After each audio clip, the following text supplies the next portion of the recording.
하나님 말씀 같이 보십니다. 시편 61편 말씀입니다. 시편 61편 1절부터 8절까지입니다.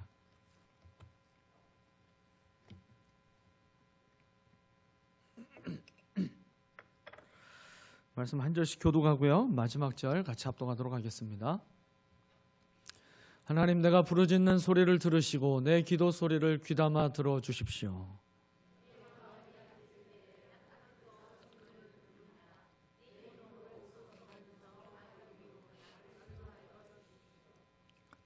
주님은 나의 피난처시오 원수들에게서 나를 지켜주는 견고한 망대이십니다.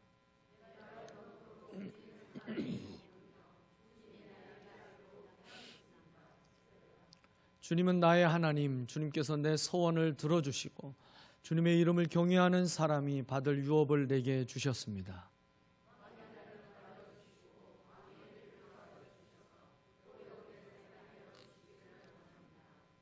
주님 앞에서 우리 왕이 오래도록 왕위에 앉아있게 하시고 주님의 한결같은 사랑과 진리로 우리 왕을 지켜주시기를 원합니다. 그때 나는 주님의 이름을 영원토록 노래하며 내가 소원한 바를 날마다 이루겠습니다. 아멘.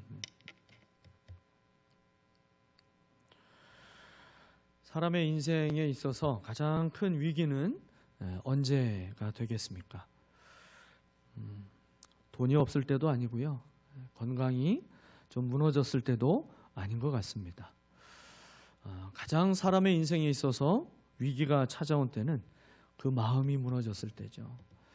마음을 놓아버리면요, 생명도 놓아버리게 되더라고요. 그래서 인생에 있어서 가장 큰 위기는 그 마음이 연약해질 때입니다. 그 마음이 무너졌을 때가 인생의 가장 큰 위기의 때가 아닌가 그렇게 생각합니다.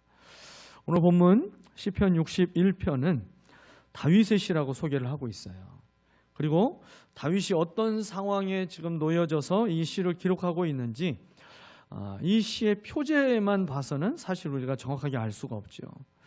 그런데 오늘 본문 2절을 보게 되면 다윗이 어떤 삶의 고난을 지나오면서 지금 이 61편을 지었나 그걸 볼 수가 있어요. 2절 말씀 다시 한번 제가 읽어드립니다. 내 마음이 약해질 때 땅끝에서 주님을 부릅니다. 내 힘으로 오를 수 없는 저 바위 위로 나를 인도하여 주십시오.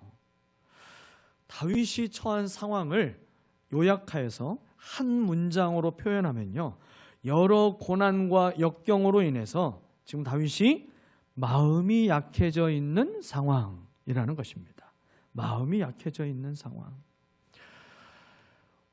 지금까지는 한번 잘 버티고 견뎌봤는데 내가 더 이상 버티고 견디기 어려워져서 마음이 약해져 있다.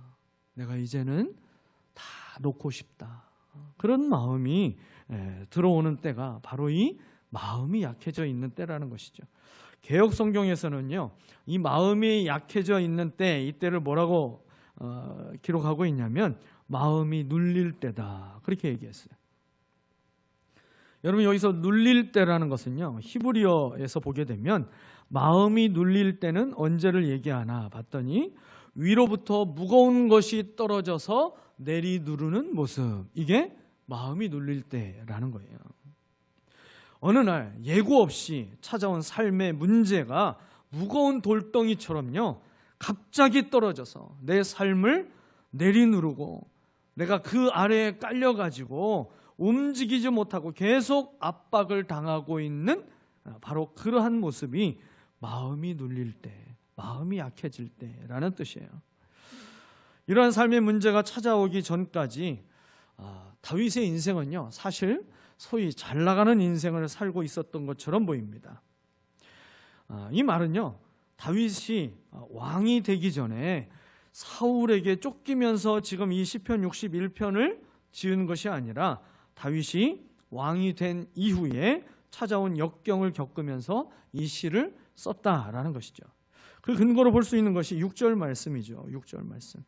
6절에 그렇게 기록됐죠. 왕의 날을 더해 주시고 왕의 해를 더하여 주셔서 오래오래 살게 하여 주시기를 원합니다. 왕이라는 자리가 어떤 자리입니까? 더 이상 오를 게 없는 자리잖아요. 가장 높은 최고의 자리가 왕의 자리가 아니겠습니까? 그런 왕의 자리에 있던 다윗에게 3절을 보니까요, 피난처가 필요하게 됐고, 그리고 원수들에게서 쫓기고 있는 이 인생의 위기를 만났다라는 거예요. 다행히 저와 여러분은 다윗의 인생 전체를 다 알고 있어요. 웬만큼. 그죠? 왕이 된 이후에 다윗이 이런 기가 막힌 역경을, 고난을 만나게 된 때가 언제였습니까? 그 아들 압살롬에게서. 그가 압살롬이 반역을 일으켜가지고 아버지를 잡아 죽이려고 쫓아오고 있는 이 기가 막힌 상황이 있었잖아요. 다윗은 지금 아들이 자기를 원수로 여기면서 군대를 일으켜가지고 죽이기 위해서 지금 쫓아오고 있는 그 위기를 만나면서 마음이 약해졌어요. 마음이 약해졌어요. 그가 왕궁에 있을 때는 모든 것이 풍족했습니다. 부족한 것이 하나도 없었어요. 그리고 편리하고 편안한 인생을 그가 살았습니다. 그런데 한순간에 그 왕의 자리에서 밀려나서 지금 다윗은요, 유대 광야로 쫓겨갔어요. 여러분, 광야가 어떤 곳이에요? 풍족한 곳이 아니라 모든 것이 부족한 것이 광야입니다. 편안함과 안락함이 있는 것이 아니라 불편함으로 가득한 곳이 여러분 광야 아니겠습니까? 우리가 인생을 롤러코스터와 같다 그렇게 얘기를 할 때가 있어요. 잘 나갈 때도 있고 좀 힘들고 어려울 때도 있고, 이게 막 오르락 내리락 하는 것이 인생이라고 하는데요, 여러분 다윗과 같이 가장 높은 정점에 있던 왕의 자리에서 그 반역을 일으킨 아들로 인하여서 이제 가장 낮고 천한 자리까지 한순간에 그렇게 나락으로 떨어지는 것과 같이, 여러분 이런 인생의 롤러코스터를 겪어본 사람이 우리 가운데 누가 있을까요? 아들에게서 배신을 당했고 왕위에서 쫓겨나서 이제 여기에서 내 인생을 끝내야 하는 거 아닌가? 여러분 그런 생각을 하고 있는, 지금 벼랑 끝에 몰려있는 다윗의 입술에서 나오고 있는 시, 그 시가 바로 오늘 본문의 시입니다. 저와 여러분이 그런 다윗과 같은 지금 인생의 상황을 만났다라고 한다면 우리가 하나님 앞에 무슨 말을 하게 될까요? 아마 많은 사람들이 분노와 그리고 저주와 원망의 말들을 막 쏟아내지 않을까요?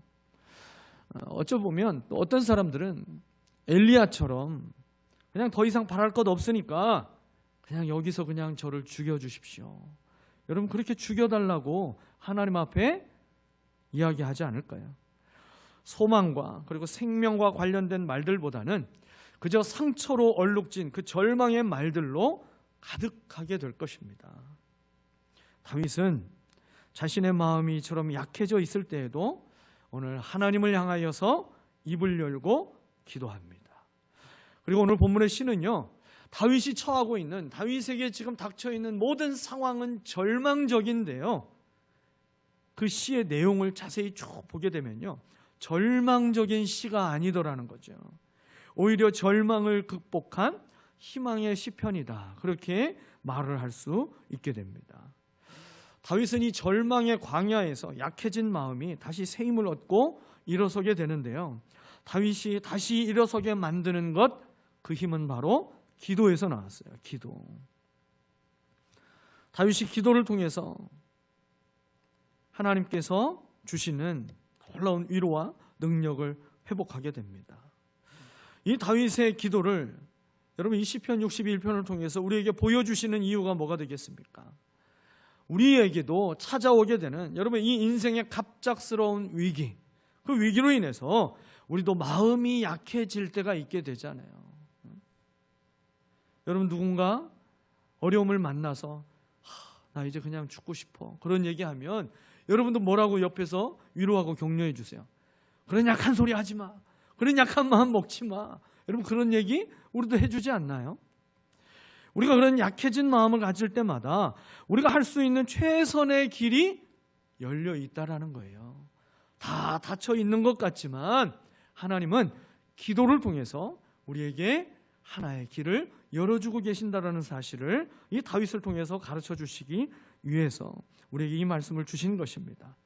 그리고 기도를 통해서 다윗과 같은 놀라운 영적인 회복력을 기대하는 믿음이 우리에게 필요하기 때문에 이 말씀을 주신 거예요. 그렇다면 오늘 다윗을 통해서 마음이 약해질 때 우리가 어떻게 기도할 수 있을까? 주님이 우리에게 가르쳐 주시는 기도가 무엇이 있을까? 제가 말씀을 준비하다 보니까요, 시간 관계상 여러 가지가 있었는데 두 가지만 오늘 나누고 마쳐야 될 것 같더라고요. 본문을 통해서 두 가지만 함께 나누려고 합니다. 첫 번째는요, 하나님의 인도하심을 구하는 기도가 먼저 필요하다라는 거예요. 하나님의 인도하심을 구하는 기도. 2절, 오늘 2절이 참 중요한 말씀인데요. 내 마음이 약해질 때 땅끝에서 주님을 부릅니다. 내 힘으로 오를 수 없는 저 바위 위로 나를 인도하여 주십시오. 다윗이 할 수 있었던 가장 첫 번째 기도는 주님 나를 좀 인도해 주세요. 그 인도는요, 두 가지를 포함하고 있어요. 하나는 나를 주님께로 인도해 달라고 하는 그 기도가 있고요.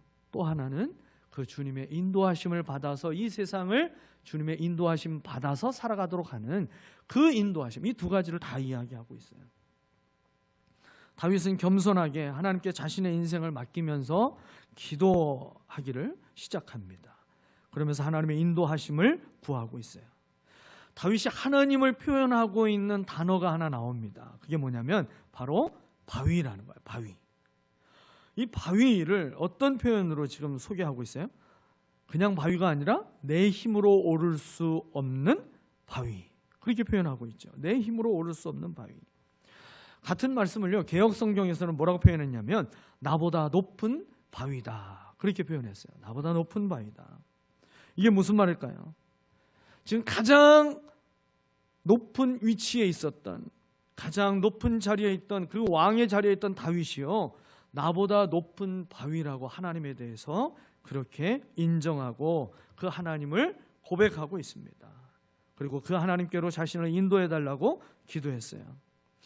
고난을 통해서 우리가 얻게 되는 가장 큰 유익은요, 마음이 낮아지게 된다라는 거예요. 하나님 앞에서 우리의 마음이 낮아지게 된다라는 것. 여러분, 이것이 고난을 통해서 우리의 몸은 너무나도 힘들고 어렵고 견디기 어려운 그 극한의 한계 속에 내몰게 되지만, 여러분, 그런데요, 이 고난을 통해서 우리가 얻을 수 있는 가장 큰 영적인 유익은 우리의 마음이 그 고난이 오게 될 때 비로소 낮아지더라는 거죠. 다시 하나님을 높으신 하나님으로 고백하고 그분의 도우심과 인도하심을 구하게 되는, 여러분, 이 겸손의 마음이 고난을 통해서 우리의 마음 가운데 만들어지는 거예요. 여러분, 이 겸손이 회복되면요, 고난이 주는 최고의 유익은 이미 우리가 얻은 것이라고 다 말할 수 있어요. 믿음의 사람이 경계해야 할 것 중에 최고는요, 교만입니다. 교만한 인생은요, 기도가 필요하지 않다라고 여기기 때문에 우리가 교만한 마음이 우리의 마음 가운데 틈타지 않도록 늘 깨어 있어야 돼요. 기도를 하더라도 이 교만한 사람은요, 바리새인들처럼 하나님을 향한 기도가 아니라 사람들을 향하여서 기도하는 거예요. 그래서 자신의 공로를 막 자랑하고 인정받으려고 하는 그 도구로 기도를 잘못 사용합니다. 다윗은 이 기가 막힌 고난을 만나면서 그가 아주 심각하게 낮아진 그 삶의 자리에서 이제 높은 곳에 계시는 주님을 바라보게 됩니다. 사람들이 너무 고난이 크게 되면요, 하늘을 바라보면서 그런 탄식의 소리를 하게 되잖아요. 아이고, 하늘도 무심하시지. 하늘도 무심하시지.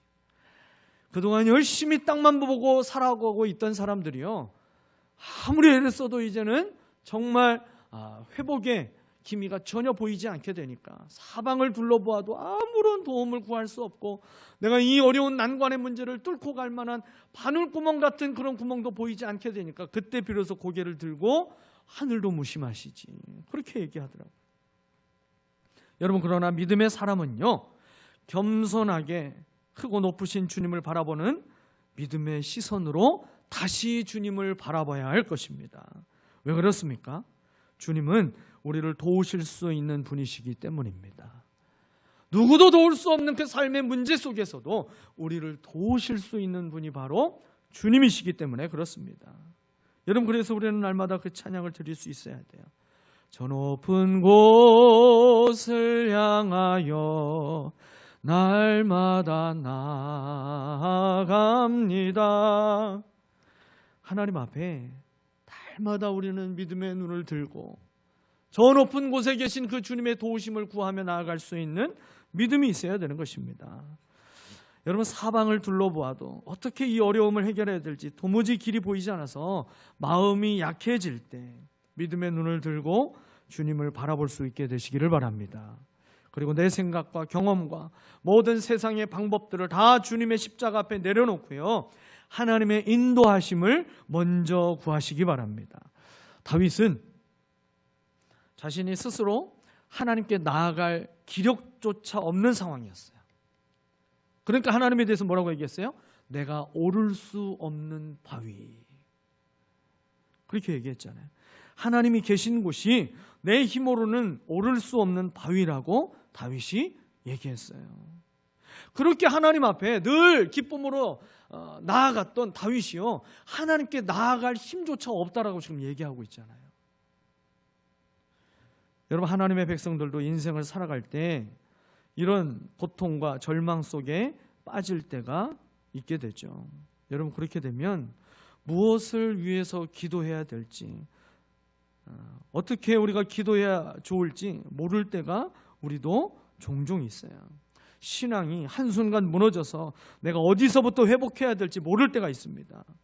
무엇부터 다시 시작해야 될지 모를 때가 있게 되죠.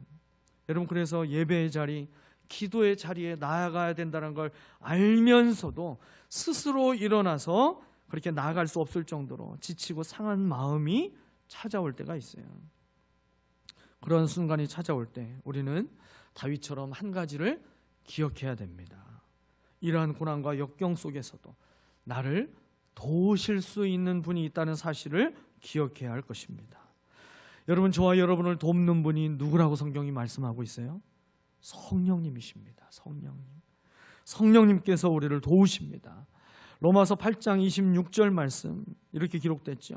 이와 같이 성령께서도 우리의 연약함을 도우십니다. 우리는 어떻게 기도해야 할지 알지 못하지만 성령께서 친히 이루 다 말할 수 없는 탄식으로 우리를 대신하여 간구하여 주십니다. 아멘. 여러분, 오늘도 그 성령님의 도우심으로 기도할 수 있게 되시기를 바랍니다. 다윗은 마음이 약해져서요, 기도할 기력조차 없어서 주저앉아 있었지만 그 자리에서 주님의 도우심을 믿고 부르짖기 시작합니다. 부르짖어 간구한 다윗을 하나님은요, 내버려 두지 않으셨어요. 그에게 찾아오셔서 도와주십니다.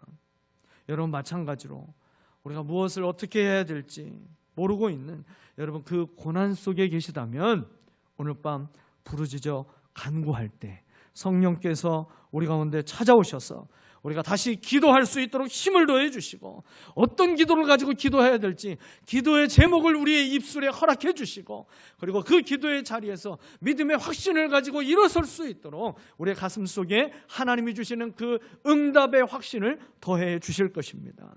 오늘 그 하나님의 은혜가 저와 여러분 가운데 넘치게 되시기를 주님의 이름으로 축복합니다. 두 번째로, 우리가 어떤 기도를 하나님 앞에 올려드릴 수 있을까요? 그것은 바로 하나님만 의지하기로 결심하는 기도입니다. 오직 여호와 하나님만 의지하기로 결심하는 기도가 필요하다라는 거예요.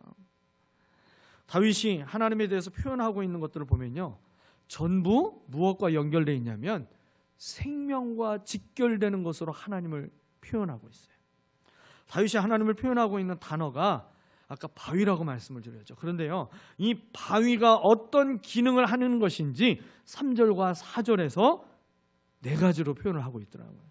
3절을 보니까요, 주님은 나의 피난처시오. 그랬죠? 피난처. 먼저 피난처라고 비유하고 있어요. 다윗이 사울 왕을 피할 때에도 그렇고요, 지금 자기 아들 압살롬이 반역하고 스스로 왕이 되어서 지금 쫓아오고 있는 이 위기 속에서 그에게 있어서 가장 필요한 것은요, 자기와 자기를 믿고 따르고 있는 자기의 신하들의 몸을 완벽하게 숨길 수 있는 피난처가 필요합니다. 피난처. 이 피난처가 있어야만 생명을 건질 수 있게 되는 것이죠. 오늘 그 하나님이 나의 피난처이십니다. 그렇게 주님을 고백하고 있어요. 또 두 번째 무엇이라고 고백합니까? 3절 마지막 부분 보니까요, 나를 지켜주는 견고한 망대이십니다. 망대. 여러분, 망대라는 건 뭐냐면 이 왕이 살고 있는 그 성이 있잖아요. 그 성 중에서도 가장 강력한 탑, 그 탑이 바로 망대라는 거예요. 망대. 여러분, 예전에 반지의 제왕 시리즈 영화 보셨습니까? 네. 오직 성경만 보시느라 도대체 영화를 보시지 않는 반지의 제왕 영화 시리즈 가운데 그런 제목이 있어요. 두 개의 탑. 아주 강력한 힘을 막 보여주고 있어서, 그래서 거기에 막 눈 모양의 무언가가 막 있어가지고 세상을 다 막 이렇게 다 살피고 있는 것처럼 보이는 그런 두 개의 탑이 있었잖아요. 가장 강력한 힘을 상징하고 있는 탑입니다. 탑. 근데 그 탑이 뭐냐면 망대라는 거예요. 망대. 누구도 범접할 수 없고 모든 적으로부터 그 어떤 화살도 닿을 수 없는 가장 강력한 나를 보호해 줄 수 있는 바로 그 안식처가 될 수 있는 것이 뭐냐면 바로 망대라는 거죠. 망대. 위엄과 힘을 상징하는 탑이 이 망대입니다. 오직 하나님만이 지켜줄 수 있는 힘이 되시는 망대라고 오늘 다윗은 그렇게 하나님을 고백했어요. 이 바위 되신 하나님이 바로 그러한 망대가 되신다. 그리고 세 번째 4절에서 또 뭐라고 말씀하셨습니까? 내가 영원토록 주님의 장막에 머무르며. 이 바위를 뭐라고 또 말씀하셨어요? 장막과 같다. 이 바위가 장막과 같다. 여러분, 장막이라는 것, 장막은요, 살아가는 삶의 거처가 되기도 하고요. 그리고 광야 시대 때 여러분, 이 장막이라는 것은 하나님께서 이 백성들과 만나 주시는 그 특별한 장소가, 구별된 장소가 또한 장막이라고 불렸어요. 그래서 하나님과의 만나는 곳이다. 그래서 회막이라고 불리기도 했잖아요. 예수님께서 이 땅에 오실 때에 말씀이 육신이 되어서 우리 가운데 거하셨다라고 할 때에 이 육신이라는 단어도 이 원어적으로 보게 되면요, 그 말이 바로 장막을 입고 오셨다. 그 얘기랑 똑같은 거예요. 그러니까 이 장막이 뭐예요? 하나님과의 만남이 가능한 곳이 바로 장막이라는 겁니다. 하나님과의 만날 때의 모든 것이 다 회복되는 거죠. 하나님과의 관계가 회복되고, 그리고 우리 안에 하나님이 주신 그 언약의 삶이 회복되고, 하나님의 권위와 능력이 회복되고, 하나님의 평안이 회복되고, 하나님 주신 은사가 회복되고, 이런 모든 것이 회복되는 것이 바로 이 장막 안에서 이루어지는 거예요. 그러니 내 삶의 이 모든 무너진 것들이 다 회복되는 게 다 어디서 된다라는 거예요? 장막에서 되는 거예요. 그 장막이 되시는 바위, 그 하나님을 이렇게 장막으로 비유하고 있어요. 마지막으로 이 바위를 비유하고 있는 것이 뭐냐면 바로 4절 마지막 부분에 주님의 날개 아래로 피하겠습니다. 날개로 비유했어요. 날개로. 어미새의 날개 아래에 있는 여러분 새끼 새들은요, 안전하게 되죠. 제가 예전에도 어떤 쇼츠 가운데 그런 영상이 있었던 것 같아요. 이 닭장에 뱀이 들어왔어요. 뱀이 싹 들어오니까요, 그 안에 있던 병아리들이 놀래가지고 막 허둥지둥 되는 거죠. 그러니까 어미닭이 날개를 쫙 펴가지고 그 새끼 닭들을 자기 품 안에 탁 끌어안아요. 그러면서 진정합니다. 근데 계속 진정시키고만 있을 수는 없잖아요. 그러니까요, 새끼들을 자기 뒤로 쫙 몰아요. 그래놓고는 그 어미닭이 뱀과 싸우기 시작합니다. 여러분, 그 용기가 어디서 나겠어요? 새끼를 사랑하는 그 어미닭의 용기. 여러분, 어미이기 때문에 그렇잖아요. 하나님께서 그러한 우리에게 아버지 되신 하나님께서 그 주님의 날개 아래 우리를 품어주신다라는 거예요. 우리를 보호해 주시고 위로해 주시고 우리를 안심시켜 주시고, 그리고 모든 대적과 친히 싸워주시는 그 주님의 날개 아래 우리를 품어주시는 거죠. 바로 그 하나님의 그 하나님을 상징하는 이 바위가 바로 그러한 어미새의 날개와 같이 지금 다윗은 고백하고 있는 거예요. 이런 예화가 있습니다. 여러분, 찬송가 419장에 가사를 쓰신 분, 그분의 이름이 뭐냐면 윌리엄 커싱이라는 목사님이에요. 여러분 찬송가 419장을 한번 보세요. 419장을 보면요, 여러분 모든 찬송가는요, 그 찬송가의 왼쪽 아래에 있는 제목에 우리가 보기에 왼쪽 아래에 있는 그 이름 옆에 이제 이 찬송의 가사가 몇 년도에 작사가 됐는지 연도가 표시되어 있고 그러거든요. 왼쪽에 있는 건 작사자의 이름이고요, 오른쪽에 있는 것이 작곡자의 이름이에요. 그 왼쪽에 있는 그 작사자의 이름을 보면 윌리엄 커싱이라고 돼 있어요. 419장 제목이 주 날개 및 내가 편안히 쉬네. 그 찬양의 가사가 있어요. 근데요, 이 윌리엄 커싱 목사님은요, 원래 설교를 참 잘하기로 유명한 목사님이셨어요. 그래서 그 설교를 통해서 늘 성도들이 은혜를 받고, 그리고 설교자로서 하나님께서 참 멋지게 쓰셨던 목사님이셨어요. 그런데 이 목사님이 어느 날부터 목이 상태가 좀 안 좋아지는 거죠. 이 찬송의 작사가 된 것이 몇 년도라고 되어 있냐면 1896년으로 되어 있어요. 그러니 1800년대에 그 성대 결절이 오고 목이 상해서 목소리가 나오지 않게 되면, 여러분 오늘날 같으면 그냥 병원 가가지고 좀 수술하고 좀 한두 달 푹 쉬면 그러면 다시 목소리가 좀 회복되고 다시 사역을 할 수 있잖아요. 최근에 제 동기 목사님이 서울에 있는 신촌 교회에 이제 그 담임 목사를 하고 있는데 성대 결절 수술을 했더라고요.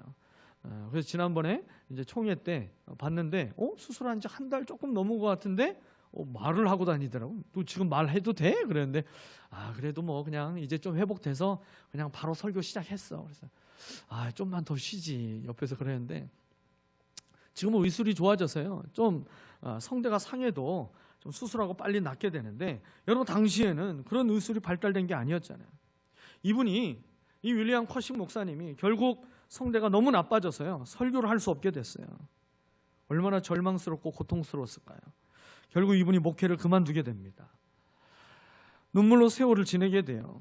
그러다가 내가 언제까지 이렇게 절망적인 삶을 살아야 하는가, 그렇게 스스로 생각을 하고요, 다시 하나님 앞에 무릎을 꿇고 기도하기 시작했어요. 그런데 그 꿇고 기도한 그 기도의 자리를 주님께서 주님의 날개 아래로 바꿔주시게 됩니다. 주님의 위로가요, 그 기도의 자리에서 물밀듯 밀려오게 되는 것을 경험하게 돼요. 하지만 그에게 목소리는 여전히 나오지 않았어요. 그리고 전혀 그 목소리도 회복되지도 않았습니다. 하지만 주님이 주시는 그 위로를 마음속에 크게 얻고요, 그가 찬양을 하기 시작합니다. 그러면서 이제 시를 쓰기 시작했어요. 그 시를 쓰기 시작하면서 만들어진 찬양의 가사가 찬송가 419장이에요. 주 날개 및 내가 편안히 쉬네. 여러분, 우리 그 가사만 한번 우리 같이 한번 읽어보면 좋겠습니다. 같이 읽겠습니다. 주 날개 및 내가 편안히 쉬네.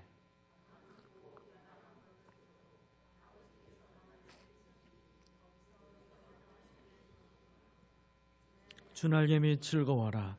그 사랑 끊을 자 뉘녀. 주 날개 및 내 쉬는 영혼, 거기서 영원히 살리. 아멘. 자기의 상황은 나아진 것이 아무것도 없지만, 육신적인 모든 상황은 나아진 것이 아무것도 없지만, 그러나 그 연약해져 있던 그 마음이 하나님의 은혜 안에서 기도의 자리에서 다시 새 힘을 얻고 회복이 되니까요, 그가 어떠한 설교보다도 영향력 있고 또 어떠한 설교보다도 하나님의 감동을 받게 되는 그 찬양의 시를 그가 마음껏 하나님 앞에 올려드리게 돼요. 그래서 그분의 찬양의 시를 가지고 우리가 오늘날도 하나님을 찬양하며 큰 위로와 격려를 받게 되는 것이죠. 여러분, 이 윌리엄 커싱 목사님에게 임했던 동일하신 주님의 날개가 오늘 저와 여러분을 기다리고 있음을 믿으시기를 바랍니다. 다윗에게 하나님은 자신보다 높은 바위이셨습니다. 그리고 이 바위 되신 하나님은 생명을 보존할 수 있는 피난처가 되어주신다라고 다윗은 믿었어요. 그리고 가장 강력한 망대가 되어주신다라고 다윗은 믿게 됐고요, 또 회복시켜주시는 장막으로 믿었습니다. 그리고 모든 위험에서 지켜주시고 위로하시며 다시 능력을 경험하게 하실 그 주님의 날개로 믿었습니다. 여러분, 이 모든 걸 한마디로 하면 뭐가 될까요? 내 생명은 오직 하나님께 달려 있습니다. 내 생명은 오직 하나님께 달려 있습니다.